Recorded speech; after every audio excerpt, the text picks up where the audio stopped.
सर्वोच्च अदालतले 3 तलाकको विषयमा गरेको फैसलाप्रति मुस्लिम धर्मगुरुहरूले आपत्ति जनाएका छन्। नेपालको संविधानले सबै नागरिकलाई आफ्नो धर्म संस्कृति अनुसार जीवन यापन गर्न अधिकार दिएको भन्दै सर्वोच्च अदालतको फैसलाले मुस्लिम समुदायले अवलम्बन गरेको धर्म संस्कृतिमा अवरोध सृजना भएको मुस्लिम धर्मगुरुहरूको भनाइ छ। काजी नेपाल मुफ्ती उस्मान बरकातीले सोमबार पत्रकार सम्मेलन मार्फत 3 तलाकको सम्बन्धमा सर्वोच्च अदालतले गरेको फैसलाले परापूर्व कालदेखि मुस्लिम समुदायले अवलम्बन गरेको धर्म संस्कृतिमा अवरोध र मुस्लिम समुदायको भावनालाई आघात पुर्याएको बताए।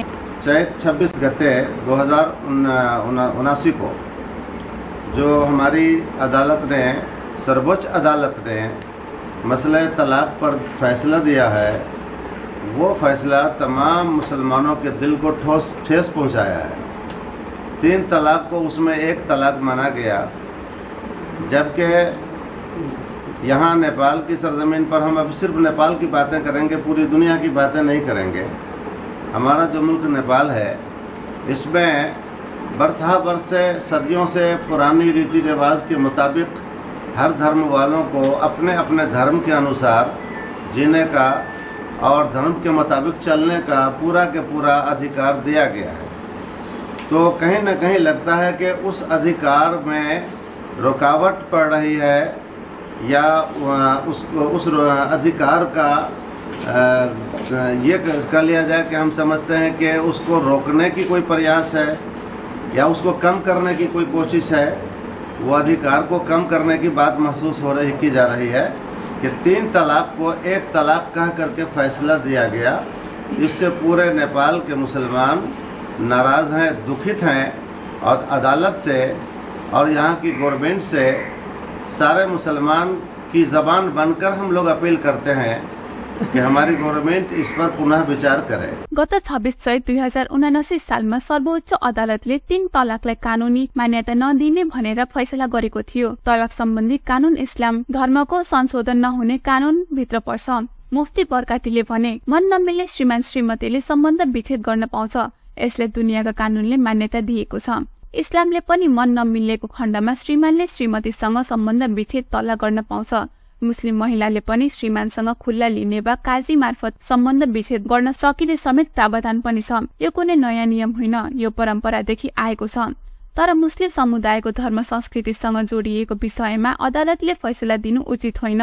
समय के मुताबिक उसमें चेंजिंग आती रही है, पहले भी आगे भी आती रहेगी।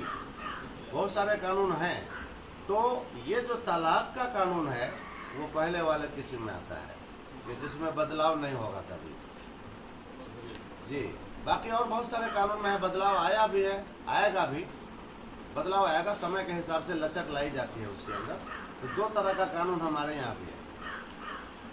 सोचे कि इस्लाम में तलाक का पावर मर्दों के हाथ में दे दिया गया तो औरत वो सहती रहेगी अन्याय, अब वो तलाक नहीं दे सकेगी, तब तो ये एक तरह से अन्याय नजर आता है।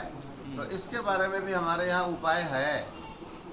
काजी के पास वो जाएगी, अपना वो दुखड़ा सुनाएगी कि हमारे साथ ये जुल्म होता है, अन्याय होता है और तलाक वो देता नहीं है, मैं क्या करूं, मैं मर रही हूं। तो काजी साहब उसके मामले की छानबीन करेंगे और सही पालेंगे तो काजी साहब अपने कलम से उसके निकाह को तोड़ देंगे। हमारे यहाँ है उसकी गुजारिश है। तो किसी भी धर्म को आप करीब से नजदीक जाकर के देखने की कोशिश करेंगे तो जाकर के उसकी अच्छाई आपको नजर आएगी, दूर दूर से नहीं नजर आ पाएगी। 3 तलाकको पक्षमा आफूहरू पनि नरहेको बताउँदै मुफ्ती बरकातीले भने, 3 तलाकलाई हामीले पनि निरुत्साहित गर्दै आएका छौं। एकैपटक 3 तलाक दिन इस्लामले पनि भनेको छैन, तर कसैले दिएको खण्डमा त्यो तलाक नै हुने इस्लामिक कानूनले भन्छ। त्यसकारण यसमा अदालतले आफ्नो फैसलामा पुनः विचार गरोस् भन्ने हाम्रो आग्रह छ।